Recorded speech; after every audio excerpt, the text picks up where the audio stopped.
चलो बच्चों, चलिए प्रश्न को पढ़ते हैं और समझते हैं। गणितीय आगमन सिद्धांत से सिद्ध कीजिए कि 1/2 प्लस 1/4 प्लस 1/8 प्लस इसी प्रकार 1/2 की घात n बराबर 1 माइनस 1/2 की घात n होगा। और यहाँ n जो है प्राकृत संख्या को व्यक्त करता है। प्रश्न को हल करने से पहले हम प्रश्न के लिए मुख्य अवधारणा लिखेंगे, जिसकी सहायता से इस प्रश्न को हल किया जाएगा। मुख्य अवधारणा में हम गणितीय आगमन के सिद्धांत के नियमों को लिखेंगे। तो पहला नियम है गणितीय आगमन के सिद्धांत का कि जो भी कथन हमें दिया गया है उसको P ऑफ n के बराबर मानना है। ये पहला हमारा काम होगा। दूसरा, कथन में n बराबर 1 पर सत्यता की जांच करनी है आपको। सत्यता की जांच करना पड़ेगी आपको। यदि सत्य होता है तो कथन को n बराबर k पर सत्य मानना है। सत्य मानना है। और यदि सत्य मानना है तो उसके बाद जो सिद्ध करोगे आप, वो चौथा चरण होगा आपका। n बराबर k प्लस 1 पर सत्य सिद्ध करना है। सत्य सिद्ध करना है। तो ये इसके 4 चरण होते हैं बच्चों। यहाँ k जो होगा वो सदैव एक प्राकृत संख्या को ही व्यक्त करेगा। अब आइए इस प्रश्न को हल करते हैं यहाँ से। तो यहाँ से इसको हल करेंगे हम, और मैं लिख देता हूँ। माना दिया गया कथन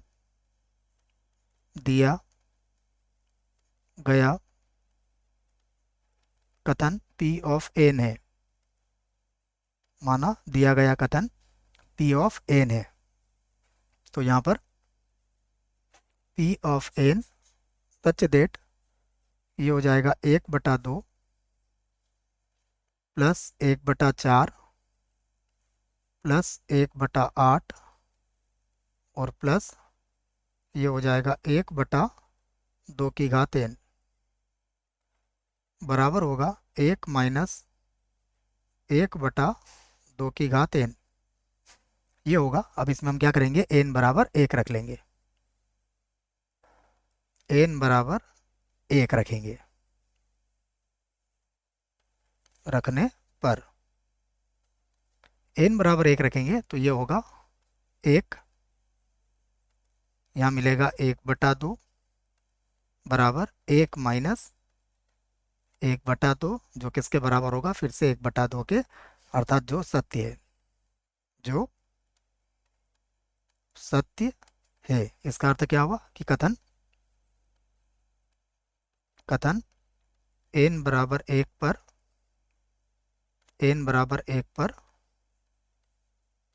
सत्य है।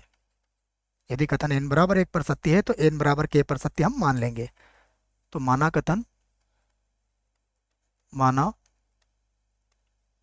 कथन n बराबर k पर सत्य है, जहां k कोई भी प्राकृत संख्या हो सकता है। उसके बाद ये कुछ इस प्रकार बन जाएगा। P of k such that 1/2 plus 1/4 plus 1/8 plus 1 ये हो जाएगा 2 की घात के बराबर 1 माइनस 1/2 की घात के 1/2 की घात के। इसको हम समीकरण 1 बना सकते हैं और अब लिख देंगे सिद्ध करना है। सिद्ध करना है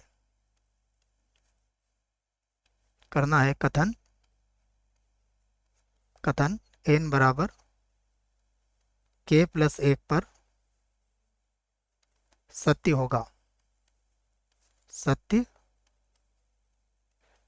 होगा। यह हमें सिद्ध करना है।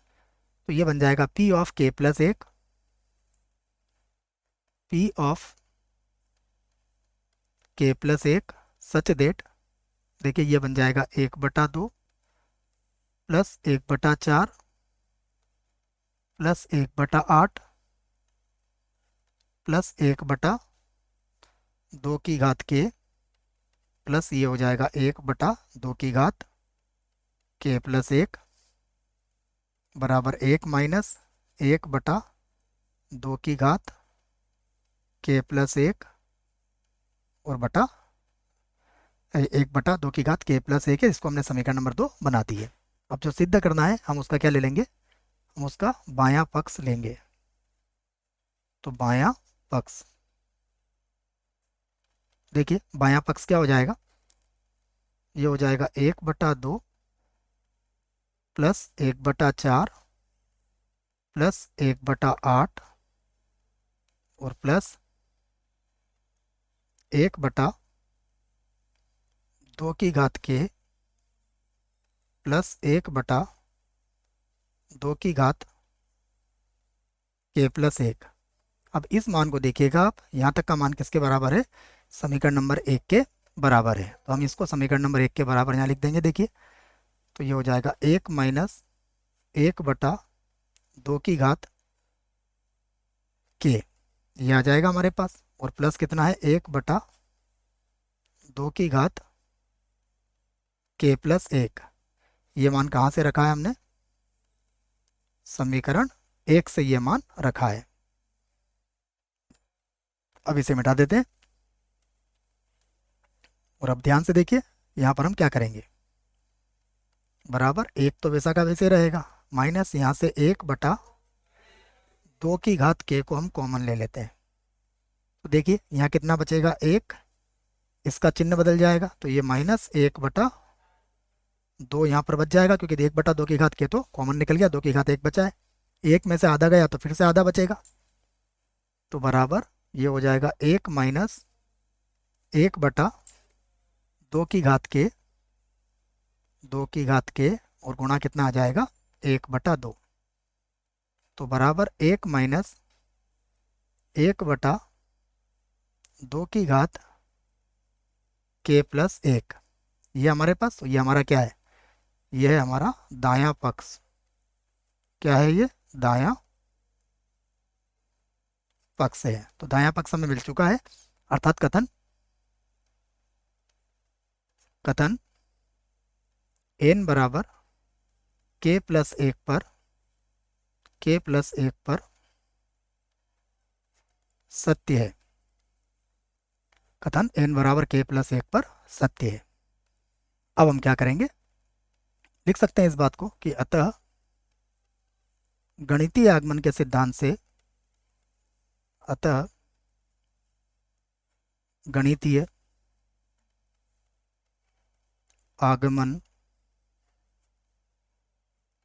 के सिद्धांत से,